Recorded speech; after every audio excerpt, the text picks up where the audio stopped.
আমি বুঝতে পারছি আপনি আপনার মায়ের কষ্ট দেখে খুব মর্মাহত। এটা খুবই স্বাভাবিক যে মায়ের কষ্ট দেখলে সন্তানের মন খারাপ হয়ে যায়। মায়ের কাছে দুঃখের কথা বললে তিনি হয়তো কষ্ট পাবেন, কিন্তু একই সাথে তিনি আপনার পাশে থাকবেন এবং আপনাকে সাহায্য করার চেষ্টা করবেন। এখানে কিছু বিষয় তুলে ধরা হলো। মায়ের ভালোবাসা। মা সবসময় সন্তানের ভালো চান। আপনার দুঃখের কথা শুনলে তিনি হয়তো কষ্ট পাবেন, কিন্তু একই সাথে তিনি আপনাকে সান্ত্বনা দেবেন এবং আপনার পাশে থাকবেন। মনের শান্তি। মনের ভেতরের কষ্ট চেপে রাখলে তা আরও বাড়তে পারে। মায়ের সাথে কথা বললে আপনার মন হালকা হবে এবং আপনি কিছুটা শান্তি পাবেন। সাহায্য। মা হয়তো আপনার সমস্যার সমাধান করতে পারবেন না, কিন্তু তিনি আপনাকে সঠিক পথে চলতে সাহায্য করতে পারবেন। অন্যান্য উপায়।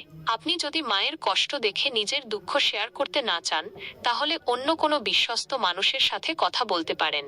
আপনি একজন মানসিক স্বাস্থ্য বিশেষজ্ঞের সাহায্য নিতে পারেন। মনে রাখবেন, মায়ের ভালোবাসা নিঃস্বার্থ। তিনি সবসময় আপনার ভালো চান। তাই প্রয়োজনে তার সাথে কথা বলতে দ্বিধা করবেন না।